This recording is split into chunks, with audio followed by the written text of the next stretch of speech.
Bu Eyüp'ün söylediği yani büyük oranda tartışılan konuşulan meselenin başına geliyor.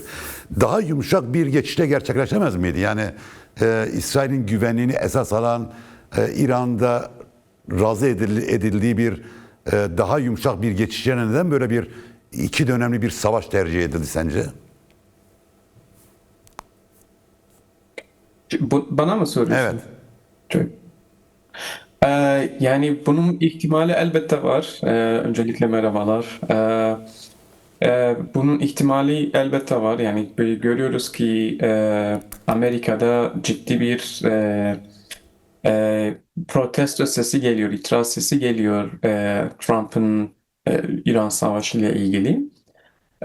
Ve tabii ki çok önemli bir seçim yolda. Kasım ayında Amerika'da yarı term, midterm dedikleri bir seçim olacak. Benim kanaatim Trump bu savaşı hemen bir şekilde toparlamak isteyecek. Ama bu şu demek değildir ki bütün kartlar onun elinde. İran gördük ki ciddi bir cevap verdi. Tabii ki üstünlük Amerikan ve İsrail uçakları ve Amerikan ve İsrail ordusunun görünüyor. O İran saldırıları büyük ihtimalle bir şekilde devam edecek ama çok artık sınırlı bir cevap haline gelmiş böyle görünüyor. Ve tabii ki savaşın dördüncü günündeyiz ve bu devam edecek. Bölgede biliyoruz ki bu savaşlar yıllar sürüyor. Şundan Sayın Burcu'nun da dediği gibi şundan eminiz ki artık eski düzen Orta Doğu'da kalmayacak. Ve bu yeni düzen ben eskiden de söylemişim itaat üzerinde kurulmasını isteniyor. Ne demek bu Yani itaat üzerine? Amerikan emperyal Ne demek itaat üzerine yani düzen kurmak? Yani bu ne anlama geliyor? Herkesin Amerika ve yani İsrail'e itaat ettiği bir dönem mi başlayacak? bence şöyledir ve bu çok önemli Trump için. Trump'ın kişisel duyguları da bu işin içindedir tabii ki ama sadece bu değil ve Amerikan stratejik bir şekilde başka bir dünya düzenini dizayn etmeye çalışıyor. Yani gördük ki Suriye'de eski bir terörist, eski bir cihadist bir kısa bir süreç içinde tamamen bürokrat bir politikacı haline gelebilir. İran rejiminden geri kalanlarda acaba böyle biri çıkar mı? Çıkabilir. Bu çok ihtimali çok yüksek. Ama aynı zamanda bu rejimin böyle güçlü bir şekilde ve çok yani 47 senedir uyguladığı strateji üzerine devam etmemesi için garantileri alıyorlar. Belki Kürtleri bir şekilde bu konuda yardımını, desteğini alırlar. Belki farklı dinamikleri ortaya koyarlar. Ama bu devlet devam da ederse yani İslam Cumhuriyeti, İran İslam Cumhuriyeti devam ederse bile çok zayıf haliyle ve itaatkar haliyle devam edecek. Yani bunu sanırım böyle görünüyor ki şu kaç günde duyulan şeylerden Trump bunu beğeniyor. Böyle bir şey beğeniyor ama şey demek değildir. Yani artık kaç gündür ve birkaç hafta sonra bu devam edecek ve daha sonra biz geri çekileceğiz. Öyle bir şey elbette yok. Bir de Serdar Said'e de sorayım aynı soruyu çünkü önemli bir şey söyledin. Şimdi ikisi beraber ortak hareket ediyorlar. Amerika Birleşik Devletleri ve İsrail İran'a karşı. Ama Eyüp diyor ki ikisinin hedefleri farklı. Yani Trump ve da şu andaki Amerikan yönetimi reform edilmiş bir rejimden bahsediyor. Böyle bir planı var. Ama İsrail'in daha ileri bir hedefi söz konusu. Siz nasıl bakıyorsunuz? Yani İsrail ile Amerika Birleşik Devletleri arasında İran'ın geleceğiyle ilgili hedef farkı mı var? Planı bu. Trump ve çevresinin planı bu diyorum. Evet, evet. Ben Yoksa onu söyledim. İsrail'in evet, Evet, ben evet, onu söyledim. Yani İsrail'in evet. Serdar Said siz nasıl Amerikan. bakıyorsunuz? Yani olabilir. Yani İsrail de hep yani iki çeşit siyaset yürütmüş. Hem demokratlara hem Cumhuriyetçilere Amerika'da bu siyaseti yürütmüş ve şimdi Trump'la beraber bir fırsat var ve bu fırsatı sonuna kadar kullanmak istiyor elbette. Ama bence İsrail bu konuda daha çok yumuşak ve pragmatik bakıyor. Ve İsrail için İran Fars nasyonalizmi e, yani Batı'ya yakın olan Fars nasyonalizmi ki görüyoruz sadece Rıza Pehlevi monarkistler değil çoğu İran seküler opozisyonu böyle bakıyor. Yani o da bir alternatif olabilir. Yani gördük ki Suriye'de, Rojava'da İsrail nasıl bu planları değiştirebilir. Yani böyle bir yumuşaklık var. Yani İran'da da baktığın zaman elbette böyle bir İngilizce dediğimiz grievance'ler var. Yani istekler var halklar tarafından. Ama en örgütlü olan Kürtlerdir ve Kürtlerin siyasetinde böyle bir şey yok. Kürtlerin siyasetinde yani kaç gündür CNN'den şundan buradan bazı haberler yayınlıyor Kürtleri sormadan. Kürtlerin siyasetinde e, e, İran'a demokrasi başından beri Doktor Kasımlı'dan beri Evet. İran devriminden sonra birinci slogan şuydu. İran'a demokrasi, Kürdistan'a otonomi. Yani Kürtler böyle bir isteğin içinde bulunmuyorlar. Tabii ki bu imkanı, bu savaşın içinde onlar da bir şekilde yani bir tarihi bir fırsat olarak bir yerlerini bulmaya çalışıyorlar ve bu özgürlük değil yani savaşın içinde nasıl kendi halkını kuracaksın, nasıl bir gelecek göreceksin ona bakıyorlar. Ama Azerilere baktığın zaman Azeriler tarihen Farslarla beraber hep birlikte olmuşlar. Yani e, yaklaşık 700-800 yıldır Azerilerle Farslar beraber İran'ı yönetiyorlar. Yani bence ne Azerbaycan gelip Azerbaycan devleti gelip bütün kaynakları çok Şii ve dini Güney Azerbaycan dedikleri yerle paylaşmak isteyecek.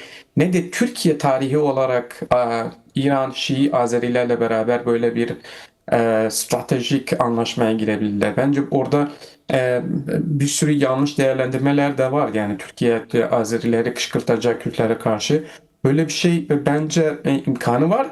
Demiyorum imkansızdır ama tarihen baktığımız zaman Azeriler Farslarla beraber hep hareket etmişler. Bu bölünme olayı olursa büyük ihtimalle Ahvaz'da, bu şehirde, bu Körfez dediğimiz bölgelerde büyük ihtimalle olacak. Çünkü oradaki hem Arap Sunni var hem Arap Şia var.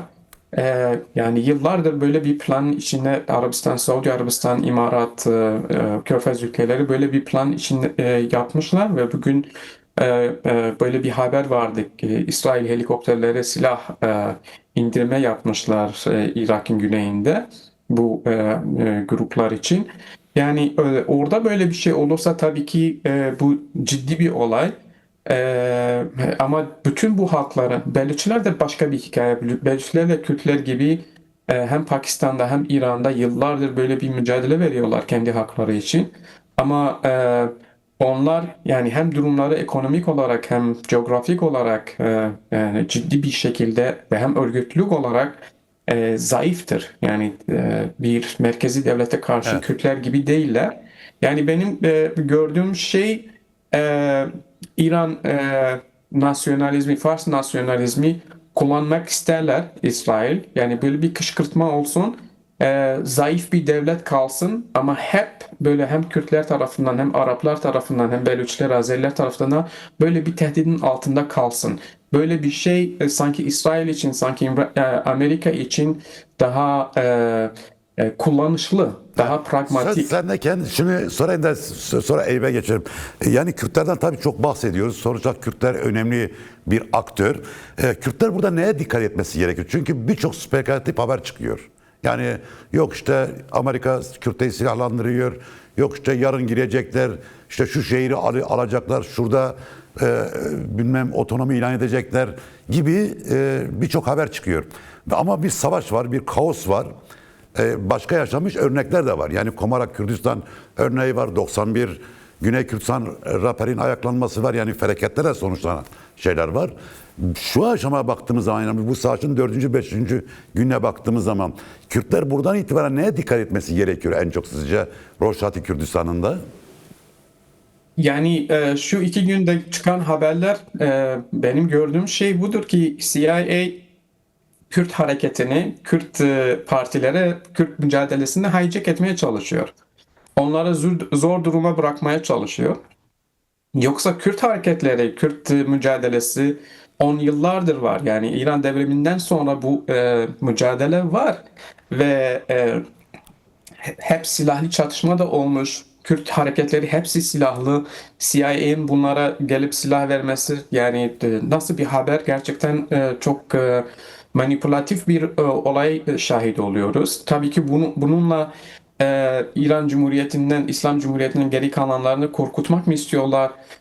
O da başka bir şey. Ama Kürtlerin, ben de biliyorum, bunun için yaşamışlar. Böyle bir fırsatı yakalamak ve oradaki bir statüye kazanmak için İran devletinin zayıf olması ve Kürtlerin bir statü alması için, bunun için yaşamışlar. Yıllardır o dağlarda, o kamplarda bunun için yaşamışlar. Elbette girecekler ve elbette şimdiki durum, ben böyle özgürlük ya özgürleştirme durumu değil, savaş durumu.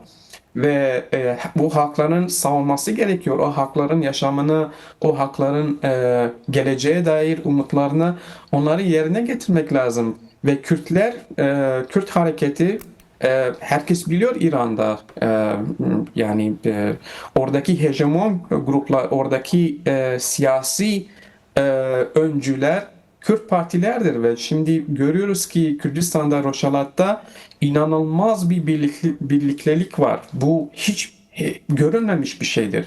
İnanılmaz bir enerji var ve bu insanlar savunmak istiyorlar, kendilerini savunmak istiyorlar. Ama elbette çok dikkat etmek lazım, çünkü böyle bir giriş olursa, ki sanırım böyle bir dikkati son derece göze alıyorlar ve almışlar. Yani İran'daki o geri kalanların gücünü Kürdistan'a karşı kullanılmaması lazım. Yani acaba Amerika, İsrail ne kadar bizi savunabilir böyle bir şey olursa? Acaba bu savaş bir yerde dursa ve Kürdistan, Rojhelat özgürleştirse ya da başka bir şekilde şey olursa, acaba kim bizi savunacak? Yani bunları ciddi bir şekilde düşünmemiz lazım. Bir savunma politikası, bir savunma teorisi ilerletmek lazım. Evet. Ama artık yani bu ben daha önce de bazı yerlere söylemişim. Kimse Kürtleri böyle kullanayım ya da kendi stratejimin bir parçasını koyayım, öyle bir şey yok. Kürtler artık önemli bir aktör ve İran geleceği için ciddi alternatif, yani nasıl söyleyeyim, strateji, fikir Evet. verebilen güçlerdir. Ve bunu İranlılar biliyorlar. İran pozisyon grupları bunu biliyorlar. Dur ona şey Yoksa- soralım. Serdar'a soralım. Hocam, izin Said'e. verirseniz. Tabii. Buyur. Yani o tarih meselesine bir şey demek istiyorum. Yani tabii ki modern tarihten biz çok referans veriyoruz ama ve modern tarih biliyoruz ki dünya savaşlarıyla beraber bu bölge şekillendirildi. Ve bu şekillendirmede hep Kürtler kurban gitti. Ama yani hem İsrail hem İran, hem İran devleti hem İran nasyonalizmi, hepsi bu tarihlerden bahsediyorlar. Türkler de öyle, Araplar da öyle. Yani İsrail diyor ki binlerce senelik bir uygarlığız, Nil'den Fırat'a kadar hakkımız var. Ve bunu siyaset aracı da yapmışlar, yani Amerikanlar da bunu konuşuyorlar. İranlılar diyor ki 2500 senelik bir tarihimiz var. Devlet diyor ki 1400 senelik Şialar mücadele ediyorlar bu devleti almak bilmek için ve bunu vermeyeceğiz. Tamam ya, Kürtler de 2700 senedir bu mücadeleyi veriyorlar. 2700 senedir aslında o Med İmparatorluğu'na baktığımız zaman ilk ihanete Kürtler bu Farslardan ilk ihaneti onlar yaptılar. Yani biliyoruz ki Medler ve Kureyş yani Hehamenikiler. Kiros Kiros'un rejim Kuruş'un hikayesi yani. annesi Evet. bile Kürttü. Yani Mandana Evet, bir evet. medyen yani bir gelin olarak oraya gitti. Sonra Kuruş ve de ondan sonraki çocukları ihanet ettiler. Geldiler Kürdistan'da bütün Zartuşti Moğolları öldürdüler. Orada bir sürü katliam yaptılar. Benim şehrimde Mahabat'ta hala kalıntılar var. Yani hiçbir zaman İran Med İmparatorluğunu o İran hafızası içinde koymak istemedi. Evet. Yani bu çok ilginçtir. Yani şimdi Kürtler de 2700 senelik bir mücadeleden bahsedebilirler. Yani niye herkes tarihten bahsedebilir? Herkes kendini tarih dayanarak şu anki yani gerçekten katastrofik, apokaliptik duruma bir cevap getirebilir. Ama Kürtler yıllardır demokrasiden bahsediyor. Yıllardır insanların beraber yaşamasını, halkların beraber yaşamasından bahsediyorlar. Ve yine de biz separatist oluyoruz, bölücü oluyoruz, ne bileyim maşa oluyoruz, CIA'nin şeyini oluyoruz. Biz de o tarihten bahsetmeye başlayalım yani. Yani oradaki bir Kürdistan, Roşalat, Med İmparatorluğu'nun başkentleriydi. Oradaki bütün Zartuşti yerler yeksan oldu, çalındı. Oradaki fikir çalındı, oradaki tarih çalındı ve sonra Hahamenişilere götürüldü. Yani İranlılar bunu da konuşmaları gerekiyor. Bizim de bunu konuşmamız lazım. Yani bu legitimacy, maşruiyeti gerçekten artık Kürtlere geri getirmemiz lazım. Yani Ya tabii o kadar şöyle bir şey var. apolojetik böyle özür dileyerek Hayır, sanki bir günah yapıyoruz. Öyle bir şey yok bence. Yani elbette emperyalist güçler kendi planların peşinde. Herkes de bir tarihten bahsediyor. Ama bizim de bir tarihimiz var ve tabii ki bu durumda en insani, en demokratik, en özgürlükçü projeyi biz sunuyoruz. Şimdi tabii Saidi, tabii şöyle bir şey, yani sen dediğine çok katılıyorum.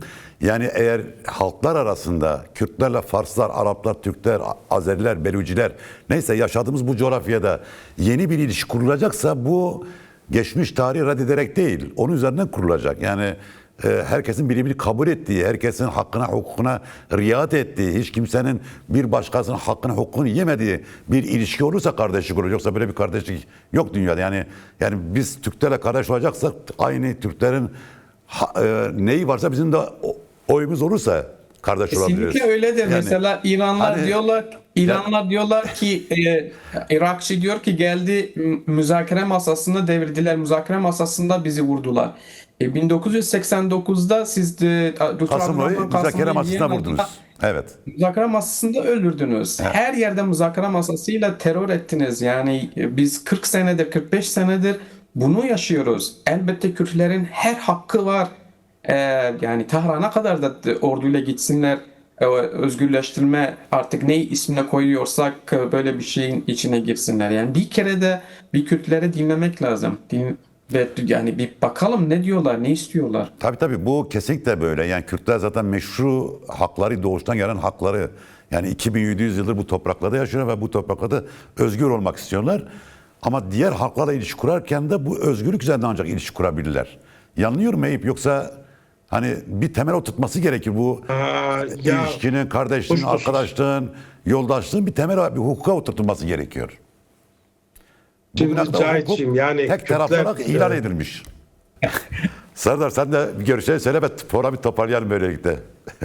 Ya ekleyecek bir şey yok yani sadece bu rejimin 47 senedir nasıl faşist otokratik bir rejim olduğu ve ortada yani söyleyecek hiçbir şey yok yani. Önümüzdeki günler, haftalar çok ciddi, herkesin çok duyarlı olması lazım. Katılıyorum Eyüp Hocam.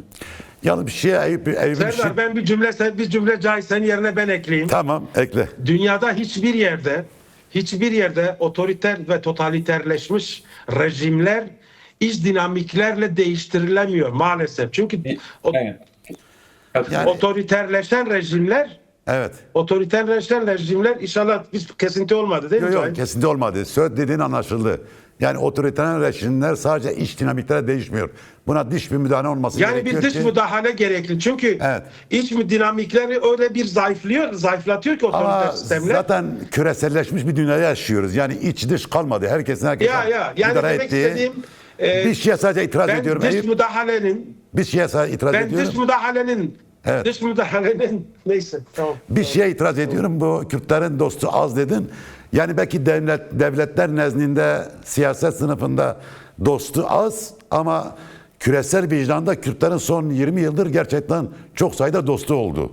Onu söylemek gerekiyor yani. Hatırlıyorum sana. Ben devletler bazında söyledim. Tamam. Hocacığım. Okey. Çok sağ ol. Devletler Teşekkürler. Sadece şunu söyleyeyim. Evet. Şunu söyleyeyim ki maalesef bizim kaderimiz İsrail ve Amerika'nın ve Trumpçı Amerika'nın eline düşmüş. Bu çok üzücü bir şey ama tabii ki modern tarihte görüyoruz kaç farklı katliamcı güç tarihi ilerletmişler.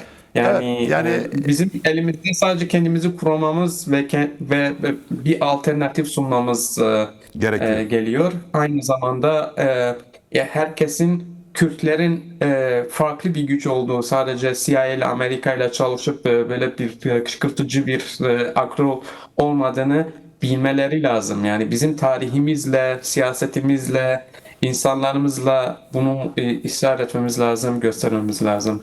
Evet. Tabii muktedirler bir plan yaparlar. Sahaya ne kadar uyar uymaz ama ezilenler de bu plandan yararlanırlar. Kürtler şu anda bu kaos ortamından mümkün olduğunca kendileri için, özgürlükleri için mutlaka yararlanacaklar. Serdar Saidi ve Eyüp Bur çok teşekkürler programa katıldığınız, görüşünüzü paylaştınız. Çok sağ olun.